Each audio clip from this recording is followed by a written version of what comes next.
আপনাদেরকে তিনটি মেসেজ আজকে দিয়ে যাব, আপনারা থাকবেন না ইনশাআল্লাহ? আমার বন্ধুগণ লক্ষ্য করুন, আল্লাহ রাব্বুল আলামিন বলেন, ইন্নাল্লাযীনা ইয়াতলুনা কিতাবাল্লাহি ওয়া আকামুস সালাতা ওয়া আনফাকু মিম্মা রাযাকনাহুম সিররান ওয়া আলানিয়াতান ইয়ারজুন।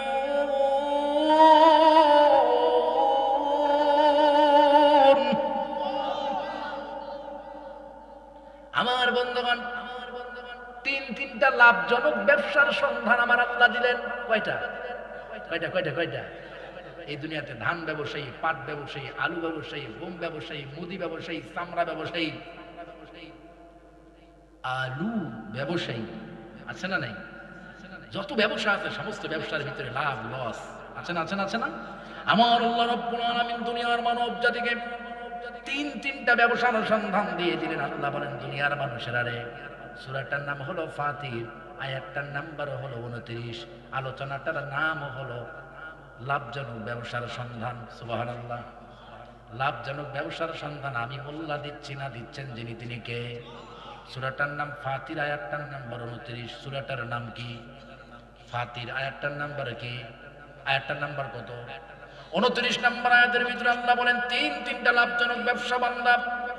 এক নম্বর, ইন্নাল্লাযীনা ইয়াতলুনা কিতাবাল্লাহ।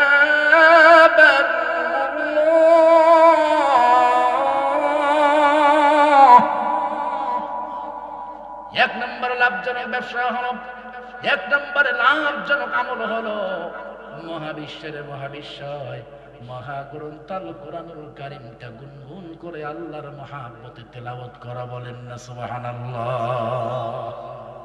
কোরআন তেলাওয়াত করা। আসছে যেই মাস, ওই মাস হলো কোরআন নাজিলের মাস, আর যে মাসে কোরআন নাজিল হয়েছে ওই মাসের আলোচনাই চলছে। আমার বন্ধুগণ, কোরআনকে তেলাওয়াত করবেন, দেখবেন আপনার জীবনটা সুন্দর হয়ে যাবে। কোরআনটাকে তেলাওয়াত করবেন, আপনার দিলের ভিতরে ঈমানের নূর পয়দা হবে। কোরআনটাকে তেলাওয়াত করবেন, আপনার অন্তর থেকে নোংরামি দূর হয়ে যাবে। কোরআনটাকে তেলাওয়াত করবেন, আপনার মালিকের সঙ্গে আপনার সুসম্পর্ক তৈরি হয়ে যাবে। বলেন না সুবহানাল্লাহ? আমার বন্ধুগণ, কোরআনুল কারীম তেলাওয়াত করলে কিছু লাভ আছে না নাই? কি লাভ আছে?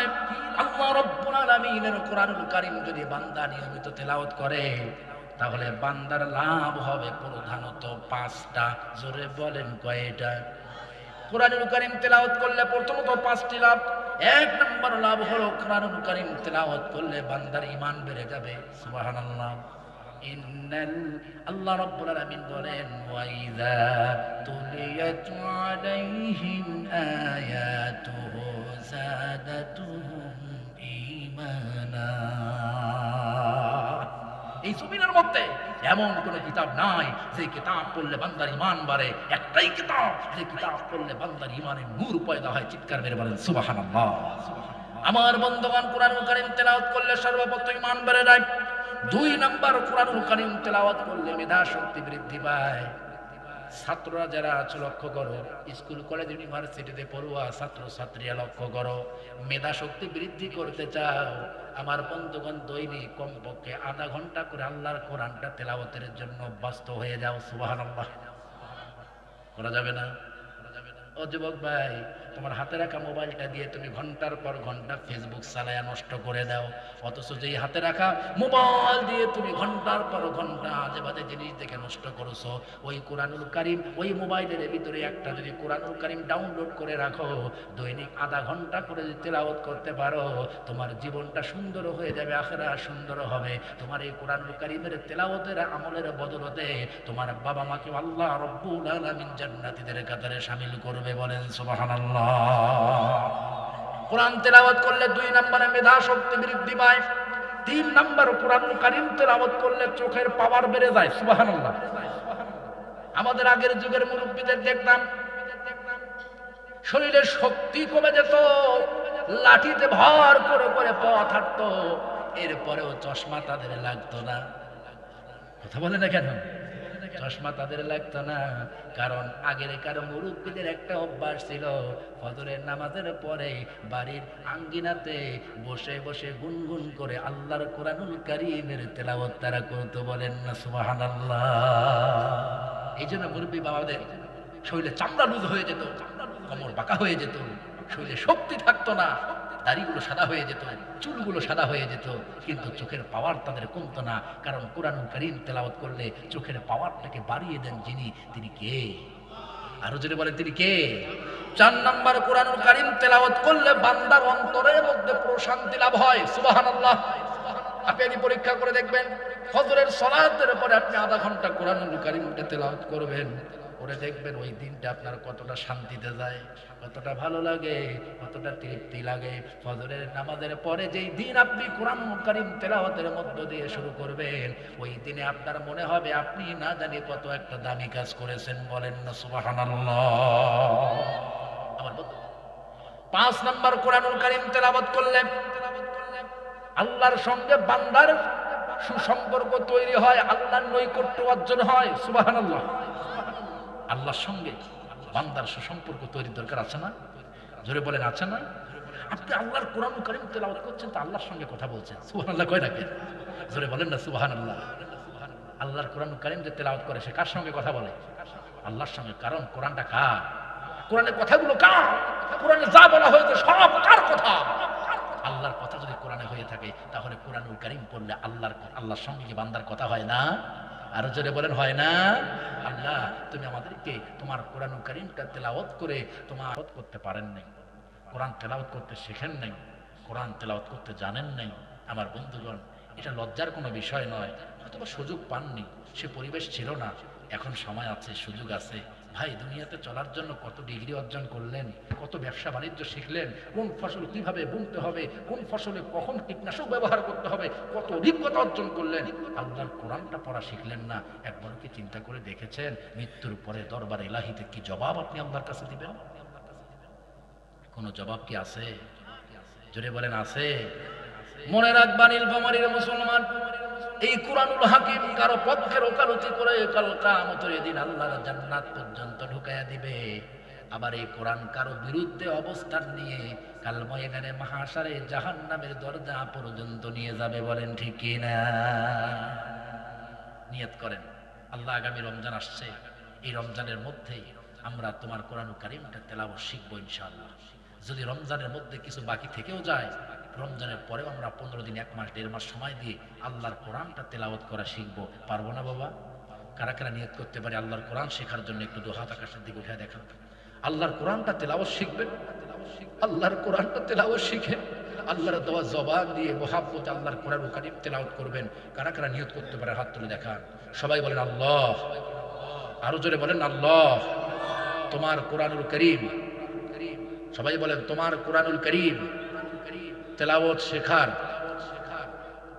ব্যবস্থা তুমি আমাদেরকে করে দাও আল্লাহ। সবাই বলেন আল্লাহ। কোরআনুল কারীম তেলাওয়াত না শেখা পর্যন্ত তুমি আমাদের মৃত্যু দিও না। চিল্লায় বলেন না আমিন। মা বোন, এটা শুধু পুরুষ ভাইদের জন্য নয়, আপনাদের জন্য বলছি। আপনারা অযথা অন্যের গীবত করে, অন্যের সমালোচনা করে, মা বোনরা এই কাজটা বেশি করে। একটু সময় পেলে শুধু অন্যকে নিয়ে গীবত করা, অন্যের সমালোচনা করা, অন্যের কথা নাড়াচাড়া করা, এগুলো না করে আপনি আল্লাহর কোরআনটা তেলাওয়াত শেখেন। যখন সময়, এই কি হলো এটা? তুমি এটা নাড়িও না, নাড়তেছো কেন? ঠিক ছিল তো? হ্যাঁ, তোমার সাউন্ড খুব সুন্দর আছে শুরু থেকে আলহামদুলিল্লাহ। তুমি নাড়িও না বাবা, তুমি নাড়িও না, সুন্দর আছে সাউন্ডটা আলহামদুলিল্লাহ, তুমি নাড়িও না। আমার বন্ধুগণ, যে মা অযথা সময় নষ্ট করছেন, ওই মাকে অনুরোধ করে বলি, মা আপনি তো আমার মায়ের মতো, আপনার মতো মা তো আমার ঘরেও আছে, আপনি আসেন না আপনার পরিবারটাতে শান্তির দিয়ে ভরপুর করবার জন্য, আপনার পরিবারের সদস্যগুলোকে জান্নাতি পরিবার বানানোর জন্য, আপনার ঘরটাকে জান্নাতের ঘর বানানোর জন্য প্রতিনিয়ত আপনি আল্লাহর কোরআনটা তেলাওয়াত করবেন। কমপক্ষে দৈনিক 1টা করে ঘন্টা আল্লাহর কোরআন তেলাওয়াত করবেন। একটু সময় পাবেন, একটু সময় পাবেন রাসূলের হাদিসগুলো পড়বেন, একটু সময় পাবেন মহিলা সাহাবীদের জীবনীগুলো পড়বেন। একটা মুসলিম নারী যদি আল্লাহর কোরআনুল কারীম তেলাওয়াত করে, সাহাবীদের জীবনী পড়ে, নবীজির জীবনী পড়ে, মহিলা সাহাবীদের আদর্শ দিলের ভিতরে লালন করে জীবনকে পরিচালনা করে, বিশ্বাস করেন ওই ঘরটা সত্যিকারের আল্লাহর জান্নাতের ঘর হয়ে যাবে। চিল্লায়ে বলেন সুবহানাল্লাহ। আল্লাহ তুমি এলাকার মা বোনগুলোকে হযরত আসিয়ার মতো কবুল করে না। যদি বলেন না আমি আমার বন্ধু কয়টা আমলের কথা আল্লাহ বলে লাভজনক কয়টা আমল? তিনটা। এক, আল্লাহর কোরআন তেলাওয়াত করো। দুই, ওয়াকামুস সালাহ। সারা জীবন কত হাজার রাকাত আপনি, কত হাজার ওয়াক্ত আপনি নামাজ কাজা করে ফেলেছেন। এখন নিয়ত করেন কয়দিন আর বাঁচবেন ভাই? এই তো মনে হচ্ছে কয়েকদিন আগে হাফ প্যান্ট পরে ঘুরে বেড়ালাম, কয়েকদিন আগে প্রাইমারিতে পড়লাম, খেলাধুলা করলাম, আজকে আমার বাচ্চা প্রাইমারিতে পড়াশোনা করছে, আজকে দাড়ি বড় হয়ে গেল, অনেকের মাথার চুল পেকে গেল, চামড়াগুলো লুজ হয়ে গেল, ব্রেন শক্তি হালকা হয়ে গেল, শরীরের শক্তিগুলো কমে গেল, আর কয়দিন বাঁচবো, কবে যে মৃত্যুর ঘন্টা বেঁধে যাবে কোনো গ্যারান্টি নেই, কোনো গ্যারান্টি নেই। কথা বলেন ঠিক কিনা? আসুন না বাকি জীবনটা আল্লাহকে সিজদা দিয়ে কাটিয়ে দিই, আল্লাহর কাছে মাথা নত করে কাটিয়ে দিই, আল্লাহর কাছে মোনাজারি করে কাটিয়ে দিই। বিশ্বাস করেন এই বাবার এই মুসলমান, আল্লাহর কাছে সিজদা দেওয়ার মধ্যে যে শান্তি আছে, এই শান্তি পৃথিবীর কোটি কোটি টাকার মধ্যে নাই। কথা বলো ঠিক কিনা? 10 তলা বিল্ডিং এর মধ্যে ওই শান্তি নাই, 10 কোটি টাকার মধ্যে ওই শান্তি নাই, 50 বিঘা সম্পত্তির মধ্যে ওই শান্তি নাই। বান্দা আল্লাহর কাছে যখন সিজদায় পড়ে যায় তখন যে শান্তিটা দিলের মধ্যে অনুভব হয়ে যায়। কথা ঠিক কিনা? এই শান্তির সঙ্গে দুনিয়ার অট্টালিকার শান্তির কোনো তুলনা হয়?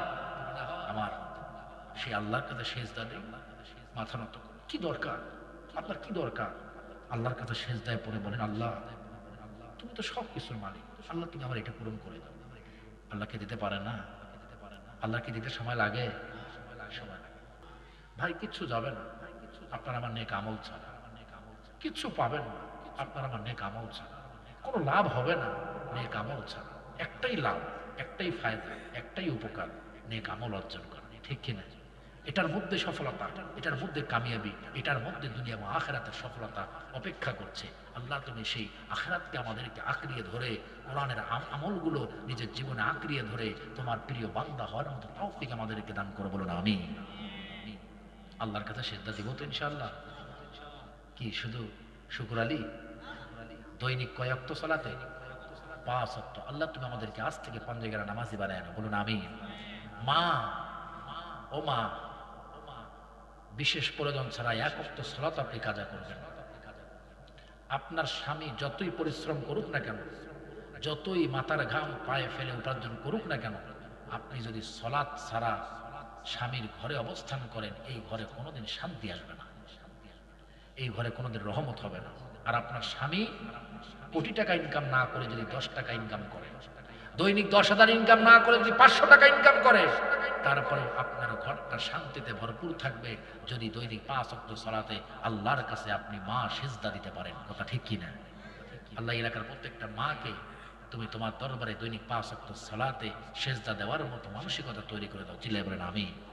তাহলে 1 নাম্বার কোরআন তেলাওয়াত করা, 2 নাম্বার আল্লাহর কাছে সিজদা দেওয়া, মাথা নত করা, 3 নাম্বার وأنفقوا مما رزقناهم سرا وعلانية